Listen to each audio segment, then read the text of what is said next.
Welcome to the Leaders in Food podcast. My name is Tom Apperley. Today, I'm really excited to be joined by Dior DeCupper, who is the CEO of the Meatless Farm. Dior has extensive background in sales and marketing, working for a plethora of global FMCG companies in the last 25 years, such as Philip Morris and Imperial brands.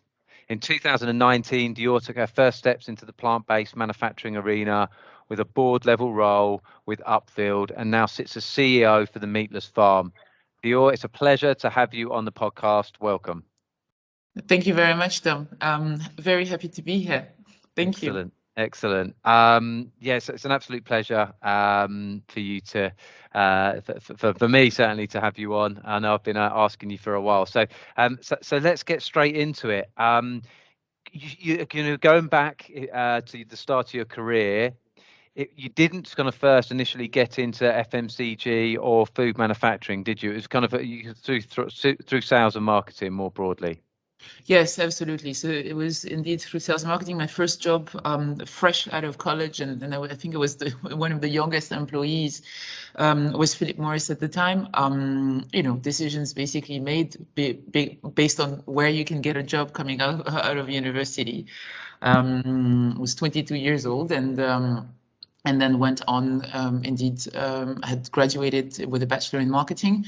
And then, so it was the obvious choice. Philip Morris at the time, what the whole tobacco world has changed immensely over the years, obviously, and has now become an evil. But at the time, it wasn't that case. It was an accelerated process. So Philip Morris being a very good marketing school, actually, with very strong brands, left Philip Morris a few years later, went on changed countries, and yes, continued in marketing and advertising agencies, and later on, when joining Imperial many years later, I expanded my marketing knowledge to go into sales and got then the sales virus, as I call it, which then took my career to becoming a general manager.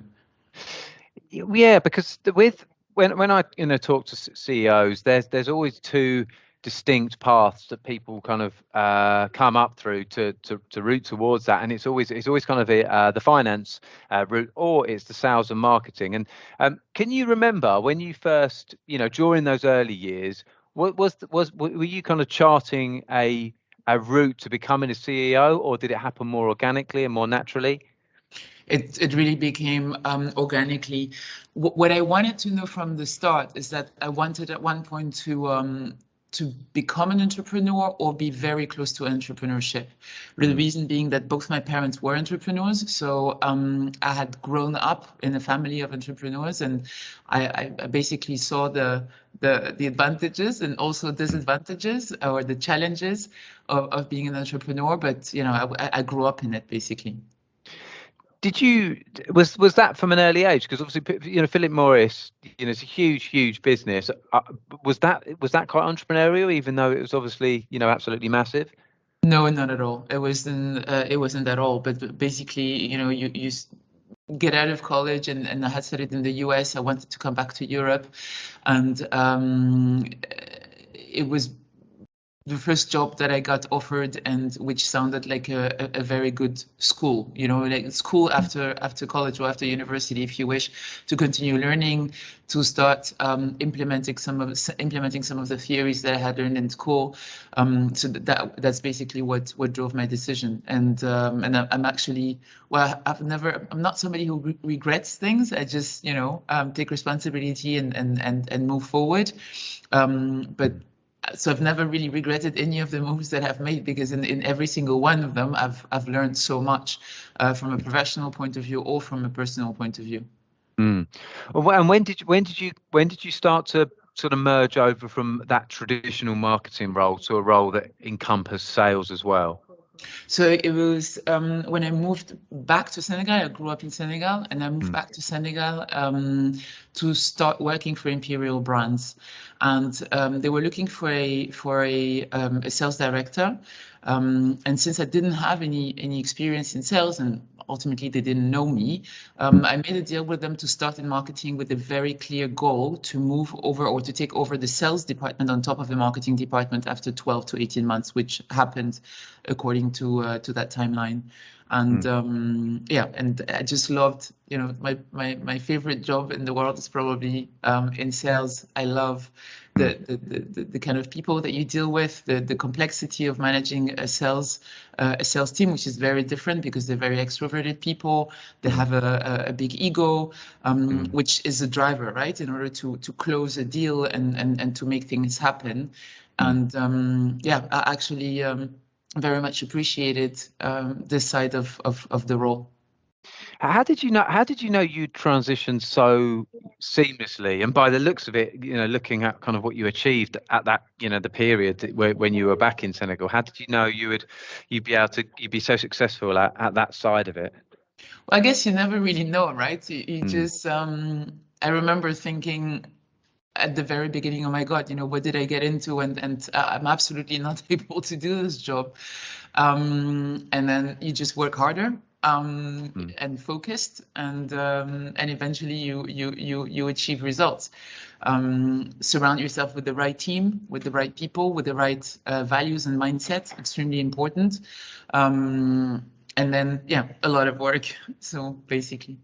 And then after that, so you did that role for pretty much 4 years, and then you got an opportunity to travel again, to move with the business over to Spain in a general manager seat. Exactly. So in total, I think it was 5 years in marketing and sales. Most of it as well, having actually both, so including sales. And by that time, it became clear to me that I just wanted to have the total responsibility of a business, of the P&L of a business. And it was basically, very opportunistic. A position opened within the company, and I applied for it and got the job, and therefore moved for my first GM role to Spain. And with these roles, would you kind of forecast quite far in advance, thinking, okay, so I'm in this role now, and then in 3 to 5 years, this is where I want to be, and then another 5 years? Or did it more, these opportunities come up and you kind of seized the day, so to speak, and took them at the time? Definitely the latter. Actually, some coaches told me, because I've met a number of coaches, being part of some talent courses or programs. Some coaches told me, you don't have an objective. I've never told myself, within 10 years, I want to be this or that, or within 3 years, never, ever.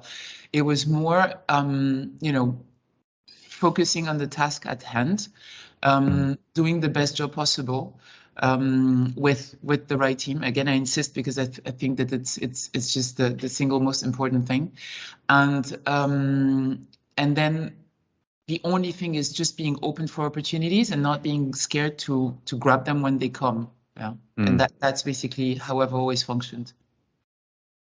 I mean, that's really interesting, because I speak to so many people that try and map out as much as possible the moves they want to make, because they kind of see, well, this is where I want to get to, so they try and map it out, but it's never a straight line. No, I don't think so, does it? Because it's never a straight line. I think all the best laid plans and all of that, it never really goes to plan. But when you look back, was there, or actually a better way to ask this is, which role do you feel was pivotal to the role that you're doing now? It was, well, to some extent, the Spanish role, or the role in Spain, but definitely when I got promoted to take over France, which was the fourth biggest market at Imperial. which was a massive jump. And so I'm saying to some extent the role in Spain, because I got to know someone who then moved up in the hierarchy of the organization, and I got to know him in Spain, and he basically took me with him, asked me to take over the French market, which was a massive jump. And what happened is that the first year I was supported by a general manager. So I had one part of the business, the operational part of the business, which was sales, marketing, business intelligence. While he was having the full business, including there were a couple of factories at the time in France. And then the deal had also been that in that case, well, after 12 months of you being successful, you can take it all over, which indeed happened as well. And then that role is a huge role, isn't it? So you're based around Paris, but you had responsibility for France, Netherlands, Belgium, and Luxembourg, and it obviously huge budgets. But it happened in steps. So at first it was France for 2 years, and then I was asked to take over Benelux on top. Indeed, the big role. And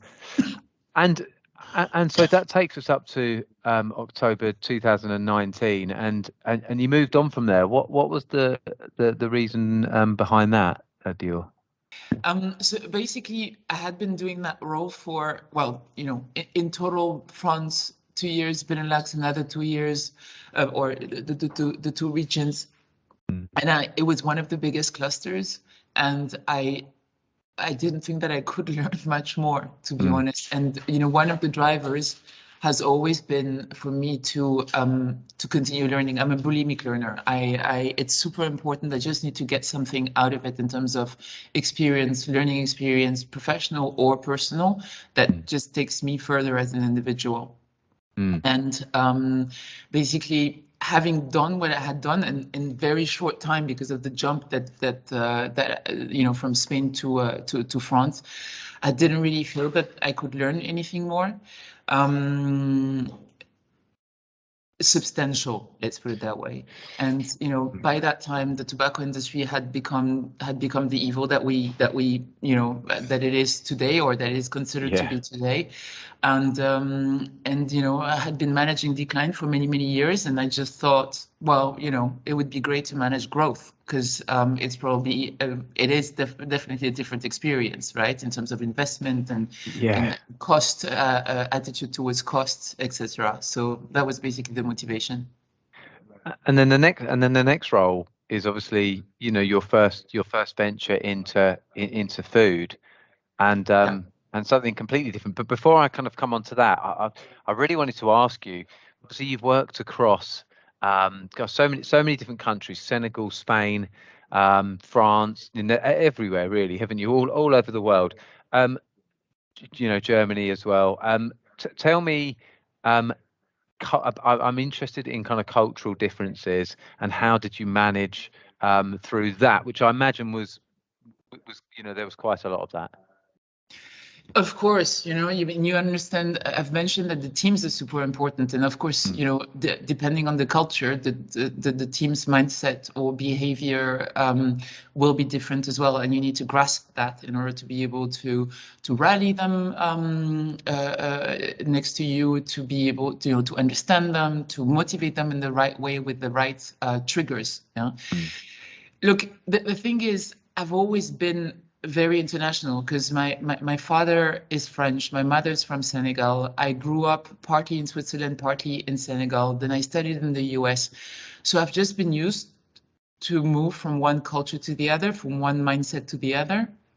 So it was just, an extra one and an extra one. And again, the learning that you get every time from a new culture, I find fascinating. What always helped was to learn the language as fast as possible. And when you have more than one or two languages, it just goes easier and easier. And that also helped. It also, showed the people that I wasn't there for a short time, thinking about my next career move, but I was really there to, do it properly, understand the culture, adapt to it, and usually the people appreciate the fact that you take the time and effort to learn their language, because it's so important within the culture. Did you feel that just gave you more credibility? What if having Yes, learned the language? well, more credibility, but foremost, really more made me more accessible to the people. Mm. Because we were able to converse in their language, of course, making mistakes and things, but because I don't speak one single language perfectly, to be honest. But Yeah. but at least it allowed us to really exchange in a language that they felt comfortable in, and that's, I think, super important. Yeah, that's really interesting. And then obviously after nearly 13 years with Imperial Brands, was there a temptation there to take any time out? Because by the looks of it, you were straight into Upfield, weren't you, from that role? Yes, well, I had a couple of months where I used some overdue vacations and this kind of thing. So I did take a little bit of time off, which in the end is never really completely a time off, because I'm also at the board of a startup. And as soon as I'm free, they tend to overuse me, which I'm very happy to do, because I think it's a fantastic adventure. Gives me a lot of energy. So yeah, I basically focused on that. So there was indeed, there was indeed a couple of months off, but not a year or 6 months or anything like that. I'd love to do that. Wonder whether I'm not a little bit too hyperactive to do something like that. But yeah, I mean, I'm still young, so maybe the time will come at some point. I think I would appreciate it, to be honest. I think it's one of those. Certainly, from what I see, people like to maybe think about doing it, but the reality is that after a couple of weeks, then you kind of get perhaps itchy feet and want to start getting back into something. So And there's also that'll be the case. opportunities, right? I mean, when an opportunity comes along that really excites me, I really have a difficulty jumping in, I Well, think. this is it. Yeah, this is it. And so that opportunity at that time was Upfield. So tell me about that role. How did it come about? So it came about because sorry, things are ringing left, right, and center. The problem of working from home. Yeah, Apologies for that. that's okay. So the opportunity came along because of the CEO of Upfield was a non-executive board director at Imperial Brands. And we got to know each other because I presented the results of France in front of the board. Because we achieved a turnaround which had never been achieved since Imperial had bought that particular company in France. And that's how I got to know David Haynes. And yeah, so basically through a headhunter, I was approached, and it was a super exciting opportunity for various reasons. So first of all, it was food, then it was plant-based food, so strong purpose. It was a private equity company, which I always thought was extremely interesting in terms of precise number, performance oriented, which is very much in line with my values and how I like to work. And then the fact that it was, when I joined, Upfield was a year old. It's because it was a spin-off of Unilever.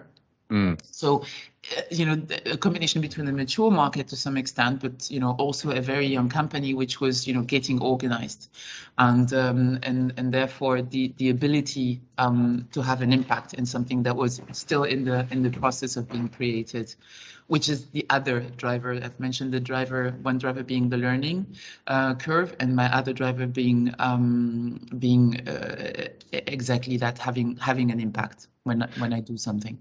Was the goal always when you left Imperial to join a purpose driven business, a business that had the alignment with your values and what you believe in? To be completely honest, not. When I left Imperial, I just thought, I remember writing in the Word document, okay, which industries could I see myself working in, and why? Was it, conviction? Was it personal interest? Was it, fit? And I came up with the conclusion to say that the culture of the company was more important than anything else. No matter what the industry would be in, and a culture of autonomy, of transparency, of target driven. That was caring for the people. That was more important to me than the industry. Okay, that's interesting. Tell me more about that Word document. Did you kind of work with somebody like a coach with that, or did you just sit down and say, right, let me write down everything that's so important to me? And did you score them out of out of a number at all, or? Actually, it was more a Word document beyond just choosing an industry or anything like that, reflecting on what I had achieved and what it meant. What it meant to me, what it meant to in a discussion, in a potential interview, with a headhunter or a recruiting agency, because basically I had been stretched so much into the various jobs that I was, not necessarily taking the time to think about me and my career or anything like that, and putting down on paper. And that's an exercise that I've in mentoring really recommended to a lot of people, to actually take the time to reflect on, okay, job one, what has happened, which were the challenges, which were the successes, and job two, job three, and do the same thing, and then have the reflection of, so what does it mean? What am I able to do? What are my strengths? What are my weaknesses? What do I like to do? What don't I like to do? What gives me energy? What doesn't give me energy? And it was really, really interesting to do, and I had never taken the time. And I'm sure that most people with quite a successful career or fast successful career just don't take the time to do. Because you're in it, and no one gives themselves the time maybe to step back and Exactly. assess. Yeah. You're more into delivering, which is also part of the success of those people, I reckon. But I think that being clear on who you are, what you want, and what gives you energy or not also helps you to deliver better, right? Because it's something that you can use not only in the job interview but also in your current job, by knowing exactly how to organize yourself based on what you like to do and what you like to do less. Yeah. Have you always done that when you've thought about moving, or was that a relatively new, way to articulate your thoughts? It was completely new. Really, because I was, in trying to decide, okay, next career move, and precedently I had just been called into jobs which were every time, a new opportunity, to learn, to be stretched, to make an impact, and I had just gone with the flow. And so you're with Upfield for 2 years. Were there a lot of similarities with that business and and the previous experience that you had, even though the category was different, but in terms of how the business operated? Yes, I mean, some differences, of course, because tobacco is not FMCG, but, straightforward FMCG company with, the regular things. Of course, a P&L is a P&L, no matter how, what industry, whether B2B, B2C, or anything like that. So definitely similarities. People leadership, definitely similarities. Yeah. One major difference was probably the route to market, and the marketing part of the business, because obviously in tobacco has become B2B2C, right? You can't speak to the consumer, you can't interact at all. You speak to another business that sells the products, and in FMCG business, of course, you speak to the consumer. You have to manage, of course, your route to market in the proper way, but the end consumers is very much top of mind. Yeah, absolutely. Just on that, you mentioned that the leadership piece. There's always challenges with that in any type business. How do you think people would describe your leadership style? Tough but fair. Tough but fair. I'm very demanding. I'm very demanding with myself, and therefore just as demanding as with the people who surround me, because I consider that they're just as good as I am. So I can be very demanding with them. But I really try to listen. I'm very accessible. I don't really care for hierarchy. I think we all have our roles and to fill, and that's it. And everybody is as important as anybody else, no matter where you are within the pyramid. Yeah. So. Was there, throughout your career, was there a particular leader that you looked up to and inspired you and shaped how you are as a leader, do you think? Not one, but many. I still with pride all the time when I see things that resonate with me, that I admire, that, it can be an attitude, a meeting, something that someone says. I just steal it. Make it mine. Yeah. Which I think is, is actually a compliment, right, to the other person. So it allows me to do it without any bad conscience whatsoever. No, absolutely, yeah. Well, that's the thing. I think that's a lot of people would do that as well. So, so fast forwarding into now. So, the new role. It's been it's 3 months, 4 months as Group CEO for the Meatless Farm. Soon 3 months. 3 months. Wow. How's it going? Great. Exactly. I was reflecting actually a few days ago, and I was just thinking that I'm exactly where I wanted to be, which is a fantastic feeling. Not that it's easy, I'd be lying. I mean, it's a fast-growing scale-up, but there's the right balance between what I'm bringing with my experience to the business and what I'm learning from such an experience. And I'm learning immensely, obviously. First of all, so how to manage fast growth and how to balance the resources investment in order to support the growth, but at the right level, not too much, not too little. A great balancing exercise. I'm learning about the capital venture world, and because we're relying on funding, of course, at this stage of the company. Yeah, a great experience and very entrepreneurial. And at the end of the day, I mean, and decision maker. So, I mean, I always try to involve my team and who are the experts actually in their topic. So decisions usually will be made in total alignment with my leadership team. Of course, if there is no alignment, I'm the end decision maker.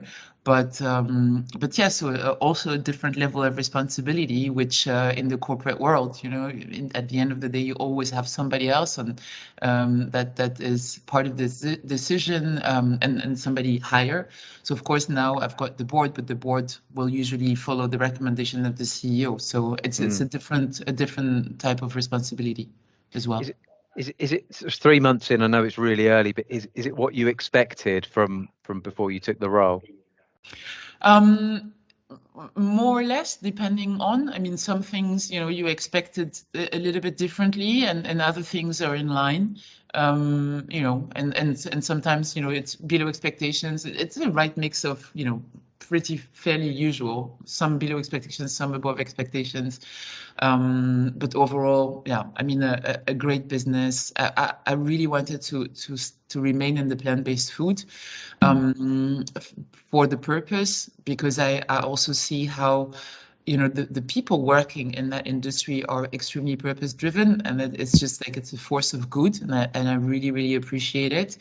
The other thing is that I consider that it's the tech of food, so very R&D heavy, and innovating, renovating current recipes at pace in order to towards improved quality product and improved product range.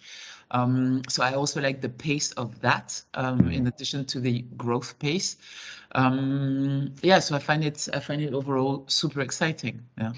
Well, if you can look in the future, where do you think the category, plant-based category, will be? Do you think in 10 years' time? So I really think that we're moving towards